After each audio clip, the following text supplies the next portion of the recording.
Bonjour à toutes et à tous, et merci de votre fidélité et bien sûr très heureux de vous retrouver sur Mac+, votre journal d'information locale du vendredi 31 mai.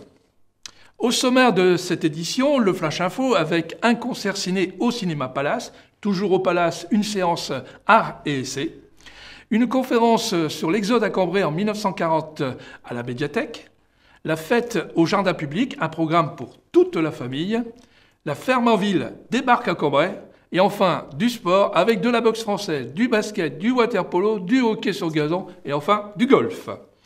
Notre rubrique Rendez-vous culture avec le Théâtre de Cambrai qui fête ses 10 ans depuis sa réouverture.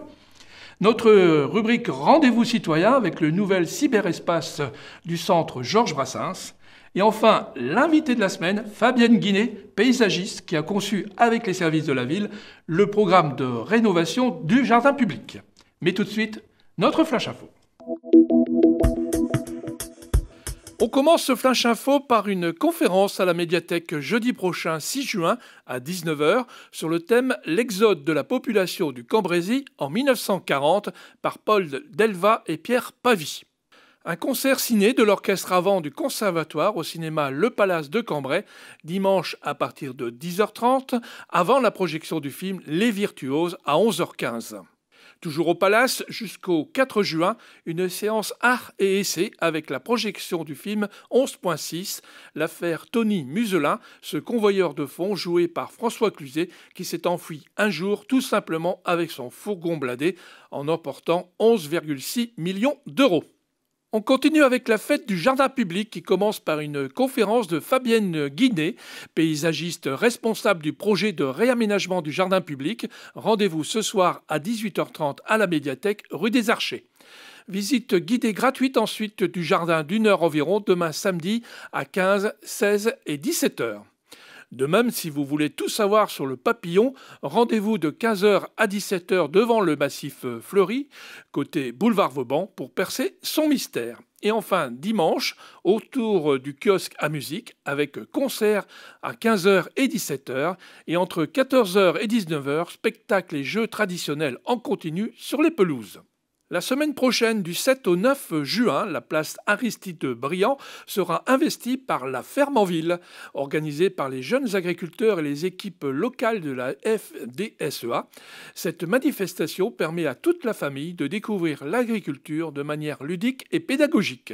Au programme, outre l'agriculture et ses métiers, les produits du terroir et un grand moment de détente pour les petits comme pour les grands autour des animaux et des différentes animations. On termine ce flash avec le sport et la boxe française. Le Punch Savate Club de Cambrai organise dimanche 2 juin de 14h à 19h salle Mailleux à Sarroc une compétition officielle avec de nombreux matchs. Basket avec les finales départementales à Cambrai, salle Vampoule, et à Proville, salle Alain Colas, samedi et dimanche toute la journée. Du hockey sur gazon, dimanche en élite masculine, Cambrai reçoit Nantes au stade Villars à 15h. Water-polo demain samedi à 20h30 au stade Nautique Liberté, Cambrai en National 3 reçoit Valenciennes. Et enfin du golf, dimanche de 10h à 16h, opération Initiation au golf pour tous sur le terrain d'entraînement du Golf Club du Cambrésis, avenue de France, concours de putting avec quelques lots à gagner.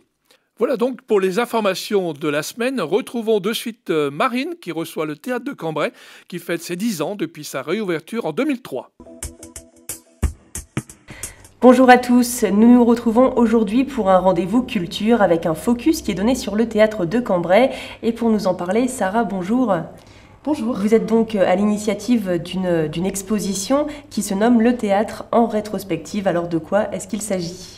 Alors, c'est une exposition qui retrace toute l'histoire du théâtre de Cambrai, depuis sa création au XIe siècle, et donc toute son évolution, et ça se passe dans le contexte des 10 ans du théâtre de Cambrai, parce que dans l'histoire, il a été fermé, réouvert pour la saison 2003-2004, et là, pour le 2013-2014, on annonce cette saison anniversaire en faisant redécouvrir toute l'histoire du bâtiment. Donc on est deux sur ce projet, Marion Provigny et moi-même. Et qu'est-ce que vous avez mis en place, qu'est-ce que vous avez mis en œuvre ? Quels ont été les moyens, on va dire, pour justement faire revivre ce théâtre ? Qu'est-ce qu'on découvre au final dans cette exposition ?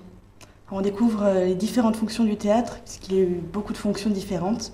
On aura des documents d'archives, grâce à plein de services de la ville, des collectionneurs, plein de personnes qui nous ont permis d'exposer, qui nous ont prêté des documents. Et donc il y aura également une vidéo, des photographies actuelles qui sont en lien avec les photographies anciennes. Une exposition vivante que vous avez réalisée dans le cadre de vos études en fait. C'est ça, donc on est en stage au Théâtre de Cambrai depuis le mois de février jusqu'au 7 juin, donc la fin de l'exposition. Et on est étudiante au Centre universitaire La Forêt en licence professionnelle, action culturelle, promotion du patrimoine. Un beau travail en tout cas que vous avez réalisé depuis maintenant quelques jours. Alors où peut-on voir cette exposition ?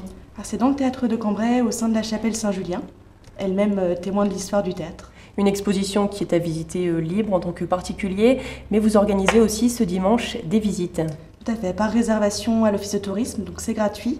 Il vous suffit simplement de vous adresser à l'accueil de l'Office de tourisme qui prend les réservations pour ce dimanche 2 juin à 15h et à 16h pour découvrir l'exposition ainsi que les lieux du théâtre pour mettre en relation ce qu'on a fait et le bâtiment actuel. Merci Sarah pour cette exposition Le théâtre en rétrospective. Et c'est le moment pour nous de retrouver Jean-François pour notre rubrique Rendez-vous citoyen qui nous fait découvrir cette semaine le nouveau cyberespace. Pour le rendez-vous citoyen de cette semaine, je me suis rendu au centre Georges Brassens à Martin-Martine. Avec Séverine, l'une des animatrices, nous avons pu découvrir le cyberespace imaginé et créé par les jeunes qui fréquentent le centre. Séverine, bonjour.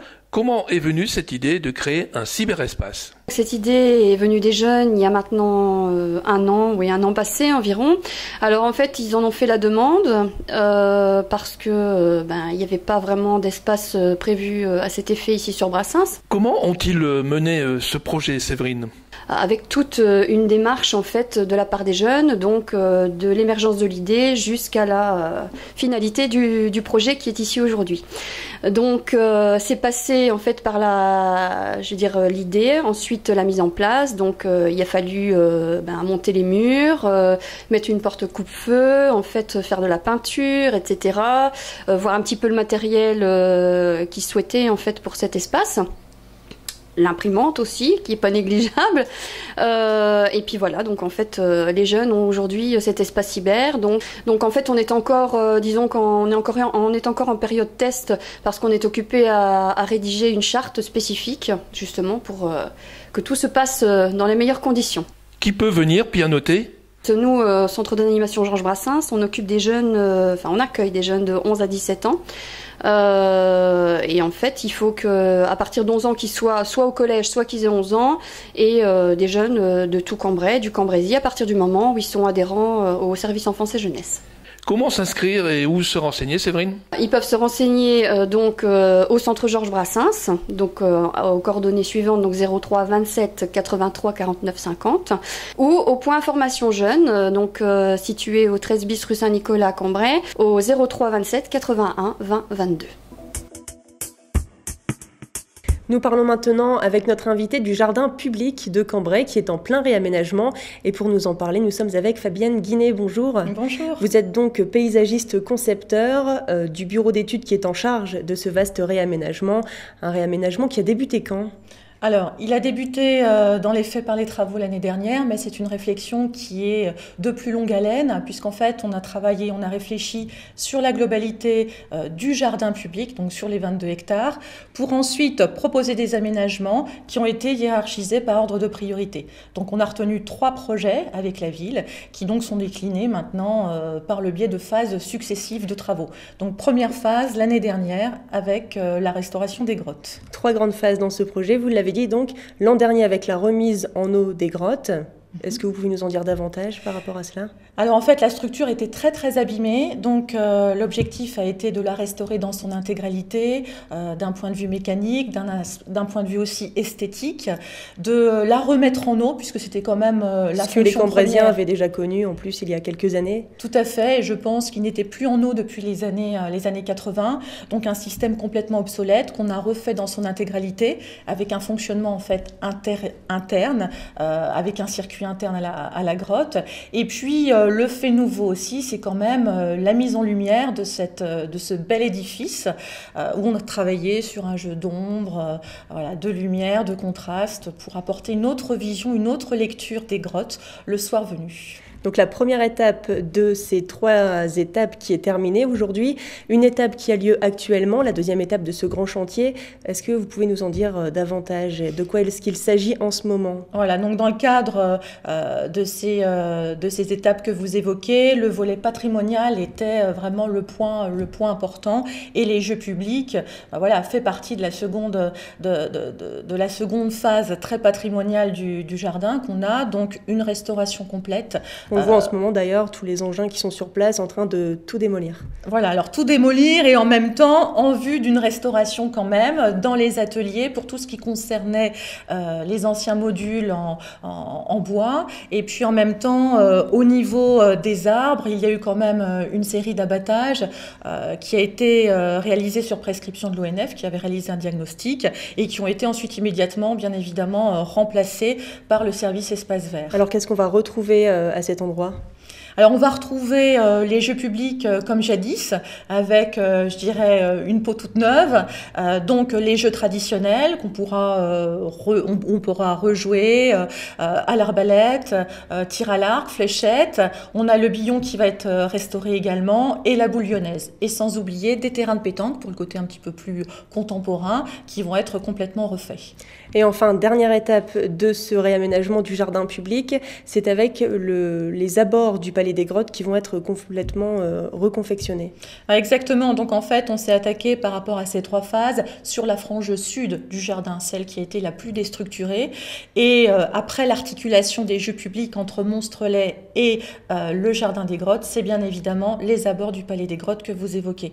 Donc là on a retravaillé en termes d'organisation sur la création d'un vaste parvis paysager et stationné, et en lien aussi avec les effets de perspective de jadis qui avaient été dessinés. Donc l'objectif, c'est aussi de relégitimer la place du Palais des Grottes dans le jardin public de Cambrai. Et la fin du chantier, c'est prévu pour quand ? Alors, on a au niveau des jeux publics pour cette phase 2, on a une durée de 4 mois, donc on espère bien évidemment terminer, sauf conditions climatiques malheureusement, terminer cet été, et puis attaquer le Palais des Grottes l'année prochaine, où là les travaux seront aussi assez conséquents. Donc on espère d'ici fin d'année prochaine avoir terminé cette opération. Voilà donc en ce qui concerne concrètement le réaménagement du jardin public de Cambrai. Et maintenant, concernant plus votre métier maintenant, ce soir, vous tenez une conférence à la médiathèque de Cambrai sur votre métier, qui est donc paysagiste, architecte d'extérieur, en quelque sorte. Alors, est-ce que vous pouvez nous en dire juste 2 mots ? Alors, le métier, déjà, en effet, il est un peu complexe dans le sens où il est très vaste, et par rapport à les sémantiques, au moins que vous avez essayé d'utiliser pour définir mon métier, le terme paysagiste, en fait, il est scindé en deux facettes, le monde de la création et le monde plus de la réalisation. Donc, pour ma part, je suis paysagiste concepteur. Voilà, donc je crée les espaces. Alors, des espaces non bâtis, sous toutes ces formes possibles inimaginables, et selon différentes échelles spatiales, puisqu'on peut parler de jardins, on peut travailler sur des parcs, on peut travailler sur des cours d'école, sur des espaces ludiques, enfin voilà, tout ce qui concerne le non bâti qui nous environne et qui sont les lieux de vie. Donc le métier est très riche puisqu'on a à chaque fois des projets toujours très variés, et en même temps fait appel à différentes compétences déjà pluridisciplinaires, puisqu'il faut maîtriser la technique, il faut maîtriser des approches scientifiques, notamment sur le végétal, et des approches aussi culturelles sur l'histoire, sur l'art. Alors, l'autre facette du métier est que l'on doit être au maximum pédagogue, bien évidemment, pour exprimer nos projets, et enfin, et les faire comprendre, et enfin, un métier aussi qui est bien évidemment créatif, puisque on conçoit, on imagine de nouveaux lieux de vie. Merci beaucoup à vous en tout cas. Et Merci. Donc concernant cette émission, elle est maintenant terminée. Nous nous retrouvons donc la semaine prochaine pour une nouvelle édition de Mac+.